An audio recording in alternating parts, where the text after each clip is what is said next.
90 రోజుల కోర్సు పూర్తి చేస్తే చాలు 100% ప్లేస్మెంట్ సపోర్ట్ తో సాఫ్ట్వేర్ జాబ్ మీ సొంతం. వెంటనే కోడ్ జ్ఞాన్ డెస్టినేషన్ ని సంప్రదించండి.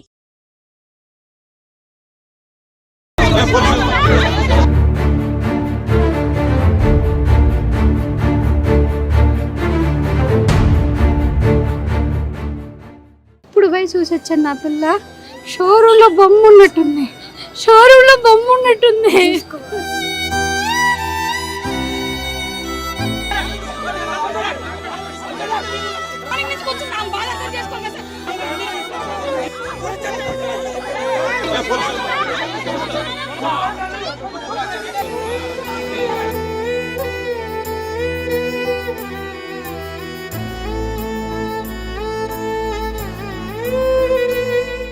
నా బిడ్డ నీ కాళ్ళు పట్టుకుని మధ్యలో నన్ను అంతగానం కఠినం చేయాల్సిన అవసరం ఏముంది? వాచుపల్లిలోని ఎస్ఆర్ గాయత్రి కాలేజీలో ఇంటర్మీడియట్ చదువుతున్న పూజిత అనే అమ్మాయి ఒక రకంగా చెప్పాలంటే సస్పీషియస్ డెత్. తను సూసైడ్ చేసుకుందని వీళ్ళకి తెలియడానికి కూడా చాలా టైం పట్టింది పేరెంట్స్కు. ముందు కాలేజీ వాళ్ళు బాత్రూంలో పడిపోయింది జారి రండి అని చెప్పి ఫోన్ చేశారంట. తెలిసిన తర్వాత వచ్చాక వాళ్ళు కాదు సూసైడ్ చేసుకుందని చెప్తున్నారంట. మరి అసలు ఏం జరిగింది, ఇది ఎందుకు అంత అనుమానాస్పద మృతిగా మిగిలిపోయిందో అర్థం కానటువంటి పరిస్థితి. పోలీసులు పూర్తి స్థాయిలో ఎంక్వైరీ చేస్తే తప్ప, ఇన్వెస్టిగేషన్ అయితే తప్ప తెలియనటువంటి పరిస్థితి. మొత్తం కుటుంబం అంతా కూడా ఈరోజు గాంధీ హాస్పిటల్ మార్చురీ దగ్గర కంటికి మింటికి ఏకదాటిగా ఏడుస్తూ ఉన్నారు. వాళ్ళ సిస్టరు వాళ్ళ పేరెంట్స్ కూడా ఇక్కడే ఉన్నారు. ఒక్కసారి అసలు ఏం జరిగిందో మాట్లాడదాం వాళ్ళతోటి. అమ్మ, ఏం జరిగింది? మీరు వాళ్ళ సిస్టరా? పూజితకి ఏమైంది? అసలు మీకు ఏమని కాల్ వచ్చింది? తను ఎలాంటి స్టూడెంట్, అంటే బాగా చదువుతుందా, ఎలా చెప్పండి అసలు. తను డల్లరే అండి. డల్లరే, చదవదు. మార్నింగ్ 9:30కి అట్లా కాల్ చేసి మీ పాప కింద పడ్డది, ఇట్లా హాస్పిటల్ తీసుకెళ్ళినాం. మమతాకి తీసుకెళ్తే అక్కడ కాదని చెప్పేసి గాంధీకి తీసుకెళ్ళిర్రు, అక్కడికి వెళ్ళండి మీరు అని చెప్పిర్రు. సరే అనేసి మేము స్టార్ట్ అయినాం. మేము బయటకు వచ్చేసినాం. ఆటో ఎక్కడానికి వచ్చినప్పుడు మళ్ళీ కాల్ చేసి ఏమన్నా సీరియస్ మేడం చెప్పండి ఏమన్నా అంటే, సీరియస్ అంటే మీ పాప హ్యాంగింగ్ చేసుకుంది అని చెప్పిర్రు మేడం. చేసుకుంది అట్టుంది. ఆమంతా కూల్ గా మాట్లాడింది, ఏం తెలియనట్టు మాట్లాడింది. చాలా అంటే చాలా కూల్ గా మాట్లాడింది. ఆమెకేం తెలిసి తెలియనట్టు మాట్లాడింది. ప్రిన్సిపల్, మా కాలేజ్ ప్రిన్సిపల్ నిరుపమారెడ్డి మాట్లాడింది. ఇట్లా హ్యాంగింగ్ చేసుకున్నట్టుంది అని చెప్పిర్రు. ఆమె ఆల్రెడీ మమతాలోనే చనిపోయింది. కానీ మాకు ఇన్ఫర్మేషన్. లాస్ట్ ఎప్పుడు మీతో మాట్లాడింది? తను ఏమన్నా కంప్లైంట్ చేసింది అంటే కాలేజ్ వాళ్ళు చదవట్లేదని తిడుతున్నాను అట్లా ఏమైనా కంప్లైంట్లు ఏమైనా చేసిందమ్మా? నాతో ఏం మాట్లాడేది. మా ఫాదర్కి కాల్ చేసిందంట. కాల్ చేసినా కానీ ఇట్లా ఏం చెప్పలేరు, ఇట్లా చేస్తున్నారు డాడీ, ఇట్లా అన్నారు డాడీ అనేది ఏం చెప్పలే. ఎప్పుడు వస్తున్నావు నాన్న అని జస్ట్ అడిగింది అంతే. మీతో ఎప్పుడు మాట్లాడిందండి లాస్ట్? నాతోటి సండే మాట్లాడింది. ఏమన్నా చెప్పిందా? ఏం చెప్పలేదు. మమ్మీ నేను ఎగ్జామ్కి వెళ్తున్నాను, నాకు హాల్ టికెట్ ఇవ్వలేదు, ఫీజు కట్టలేదు అంటే నాన్నన్నాడు మాకు 1st తారీఖు జీతం పడుతుందమ్మా.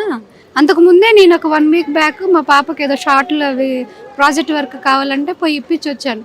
ఆ రోజే ఫీజు అడిగారు. ఫీజు అడిగితే మాకు 1st తారీఖు శాలరీలు పడతాయి మేడం, 1స్ట్కి పడ్డాక ఎంతో కొంత పే చేస్తాము, అప్పటి వరకు పిల్లని ఇబ్బంది పెట్టుకున్నంటే ఓకే మేడం అన్నది. ఆ రోజు ఏం మాట్లాడలేదు. మెలకుండా ఒక స్లిప్ రాసి ఇచ్చింది, ఇంత అమౌంట్ బ్యాలెన్స్ ఉందని.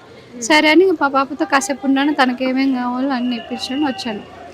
కానీ మాకు ఇక్కడ అనుమానాస్పదంగా ఏంది అంటే, మాకు తెలియాల్సింది ఏంది అంటే, మా పాపకున్న ప్రాబ్లం చిన్నప్పటి నుంచి యూరిన్ పోస్తుంది, పక్క తడిపే అలవాటు ఉంది. తిను 2 years అక్కడే చదువుకుంది, 1st year 2nd year. ఈమె 1st year అయిపోయి 2nd year అప్పుడు ఆమె 10th అయిపోయి 1st yearకి వచ్చింది. వీళ్ళిద్దరు చిన్నప్పటి నుంచి కూడా ఒక దాంట్లోనే వేసాం. 6th క్లాస్ నుంచి వాళ్ళు ఇడిపోయిందల్లా ఈ సంవత్సరమే, వాళ్ళు డివైడ్ అయింది ఈ సంవత్సరమే. ఈ అమ్మాయి మా పాపకి సీట్ వచ్చిందని ఇక వేరే బీటెక్కి ఆమె వెళ్ళిపోయింది. ఆమె నుంచి కానీ తర్వాత ఈమె రాగానే పక్కన తోటి రూమ్స్ ఉండేవి. ఆ రూమ్లో 6 members ఉంటారు. ఆ 6 members ఈ పాప మీద కంప్లైంట్ ఇచ్చారంట. అంటే టాయిలెట్ పోస్తుంది, మాకు స్మెల్ వస్తుంది, తనని వేరే రూమ్కి షిఫ్ట్ చేయండి అన్నట్టుగా కంప్లైంట్ చేసినట్టు. మాకు ఒకరోజు మా హస్బెండ్కి కాల్ చేసిందంట. కాల్ అయితే చేసిందంట. చేసి ఇట్లా శ్రీను ఇలా పాప యూరిన్ వేస్తుందని కంప్లైంట్ చేస్తున్నారు, మరి బెడ్ మారుస్తుందామంటే సరే మేడం వేరే పక్క రూమ్లోనే అటువైపు ఉన్న పిల్లలు తక్కువ ఉన్నారు అడిగి వాళ్ళ ఫ్రెండ్స్ కాడ ఎక్కడన్నా వేయండి మేడం అని అన్నారు. ప్రతి ఒక్క కాల్ రికార్డు ఉంది మాది. అన్న తర్వాత సరే మా పాప కూడా ఇంతవరకు రూమ్ మార్చిన విషయం అయితే చెప్పలా. మా పాప చెప్పలేదు, వీళ్ళు చెప్పలేదు. ఆ రోజు మేడం ఫోన్ చేసినది మా వారికి చేసినది అంతేగాని మాకైతే తెలియదు. అంతకుముందు మా పాపలు ఉన్నప్పుడు సెకండ్ ఫ్లోర్లో ఇలాగే మంచిగా ఎదురుగా కనపడతా ఉండేది. ఈమె ఉన్నప్పుడు ఒకసారి వెళ్ళి చూసాను నేను. ఈమె మా పాప ఉన్నప్పుడు ఒకసారి వెళ్ళి చూసా, అమ్మ స్వీటీ నీట్గా బట్టలు పెట్టుకోవట్లేదు రా అమ్మ ఒకసారి చూద్దాం అంటే మమ్మల్ని ఎలా చేయరు, పేరెంట్స్ని ఎలా చేయరు. ఆ రోజు బతిలాడే మేడం ఒకసారి రూమ్ సర్ది వస్తాను, పిల్లల బట్టలు అవి ఏమేమి ఉన్నాయో లగేజ్ తీసుకోవడానికి. అంటే పోయిన ఎండాకాలం అయిపోతున్నాయి కదా లగేజ్, అన్నీ ఒక్కసారి మేము తేలేమమ్మా, లగేజ్ తీసుకొని పోదురా కొన్ని అంటే ఆ రోజు నేను దాని గురించి రూమ్కి వెళ్ళి ఆ రోజు చూసాను నేను రూము. వాళ్ళు చదువుతున్న ఈ 4 ఏళ్లలో నేను కాలేజ్కి వెళ్ళింది, రూమ్లోకి వెళ్ళింది ఆ రోజు. ఈ పాప లగేజ్ తేయడానికి పోయిన రోజు చూశాను.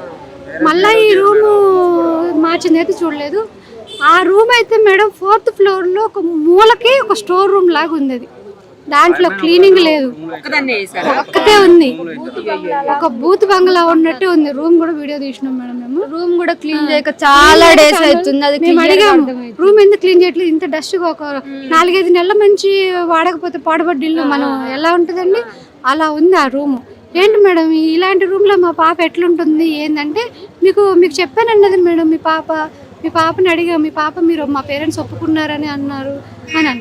మాకైతే తెలియదమ్మా మా పాపని అసలు ఈ రూమ్లో ఎందుకు వేసారు, అసలు అట్లా వేసారు, అసలు ఎట్టుంటుంది మా పాప ఈ రూమ్లో అంటే మాకు తెలియదు మేడం, మీ పాప ఇక్కడే ఉంటుంది మీరు ఒప్పుకున్నారని అన్నారు, అందరికీ తెలుసు మీ పాప ఇక్కడ ఉంటుంది అన్నారు. రూమ్ క్లీనింగ్ లేదు. పాప ఇంకొకటి ఫ్యాన్కు ఊరేసుకుంది అన్నారు. అక్కడ ఊరేసుకున్న నాన్న వాళ్ళు అయితే మేము పోయేలోపు ఏం లేదు. నిజంగా మా పాప సూసైడ్ చేసుకుంటే మేము పోయిందాక ఉంచాలి కదా, తాడు అవన్నీ అలాగే ఉంచాలి కదా. చున్నీతో ఊరేసుకుంది అన్నారు. మాకు 9:30కు ఫోన్ చేసిర్రు, ఇక్కడికి రమ్మన్నారు. ఇక్కడ గాంధీకి వచ్చినాం, గాంధీ నుంచి వచ్చిన తర్వాత మళ్ళీ బాచిపల్లి రమ్మన్నారు. బాచిపల్లి పోయినాక మళ్ళీ బాచిపల్లి చేస్తాను కాలేజ్ కాడికి పోయి నిన్న 10ంటికి, నిన్న ఎప్పుడు 9:30 నుంచి సాయంత్రం 11 గంటల దాకా కూడా మా పాపను చూపించలేదండి. ఇప్పుడు పోయి చూసి వచ్చాను, నా పిల్ల షోరూంలో బొమ్మ ఉన్నట్టుంది.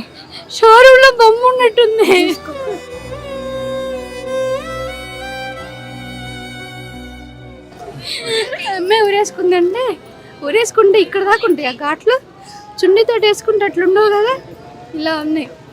ఈ నుంచి ఇక్కడ దాకా మన ఒక కడ్డీ కాల్చి వాత పెడితే ఎట్లుంటది అట్లుంది. ఇక్కడ నుంచి ఇక్కడ దాకా వేసుకున్న వాళ్ళ చేతులు ఇట్లా స్ట్రైట్ గా ఉండాలి. కానీ మా చెల్లిది ఒకటి పొట్ట మీద ఒకటి ప్లేన్ గా ఉంది, ఇట్లా పడుకుంది. నోరు కూడా ఏం ఓపెన్ కాలేదు, ఎంత నార్మల్ ఉంది. స్నానం చేసి రెడీ అయి పడుకున్నట్టుంది మా పాప. అంతే. ఇప్పుడు మేము ఎట్లా నమ్మాలి? మా పాప ఊరేసుకుందని మాకు నమ్మకం లేదు. ఇప్పుడు ఈ బాడీని చూసినాక మాకు అస్సలుకే నమ్మకం లేదు. మా చెల్లె చేసుకుందని వాళ్ళ కాలేజ్ వాళ్ళే చేసిరని ఇప్పుడు మాకు 100% తెలుస్తుంది. వీళ్ళు చెప్పేదానికి ఇక్కడ జరిగిన దానికి చాలా తేడా ఉంది. మేము నిన్న పిల్లల్ని ఎంక్వైరీ చేస్తే తెలిసింది ఏంటంటే మా పాప చాలా చలాకీ పిల్లండి. చిన్న పెద్ద తేడా లేకుండా అందరితో చలాకీగా మాట్లాడుతుంది. క్యాంటీన్లో ఫుడ్ వడ్డించే వాళ్ళు ఉంటారు కదా, వాళ్ళతో కొంచెం మంచిగా మాట్లాడేదంట.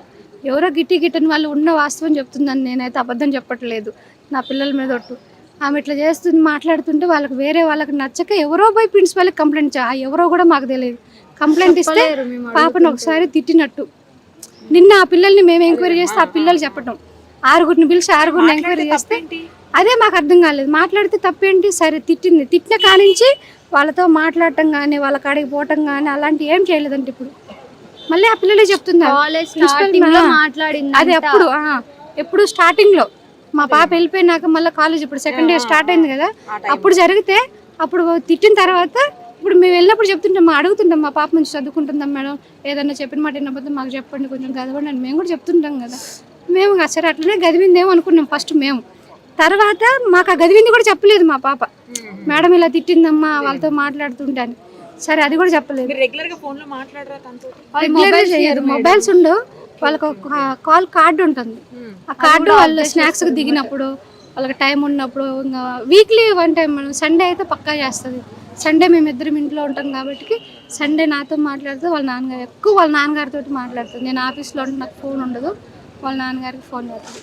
అది నేను మళ్ళీ ఈ ఎవరో పోయి చెప్పిరంట మేడం, ఆ ఎవరో కూడా మాకు తెలియదు, ఆ ఎవరో తెలియాలి.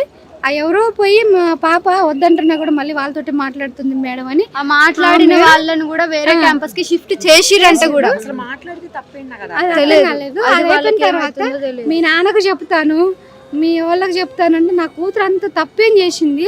నా కూతురు కాళ్ళు పట్టుకొని బతిలాడిందంట. నాకు ఇప్పుడు తెలుస్తుంది అమ్మో ఎన్నో కాళ్ళు పట్టుకొని బతిలాడు. మా నాన్నకి చెప్పొద్దు మేడం, మా నాన్నతో నేను మా నాన్న ఫేస్ చేయలేను, మా నాన్నకి ఏం చెప్పొద్దు మేడం అని అన్నదంట. మరి అంత తప్పు చేసింది నీ కూతురు ఇట్లా తప్పు చేసిందని మాకు చెప్పొచ్చు కదా, ఏదన్నా ప్రూఫ్ ఉంటుంది కదా, ఏదన్నా చూపించచ్చు కదా. నా బిడ్డ నీ కాళ్ళు పట్టుకుని బతిలాడి నన్ను అంతగానో కఠినం చేయాల్సిన అవసరం ఏముంది? ఇలా నా బిడ్డ పోయింది, తీసుకురావే దొంగ ముండ, తీసుకురావే ఇవాళ నా బిడ్డను.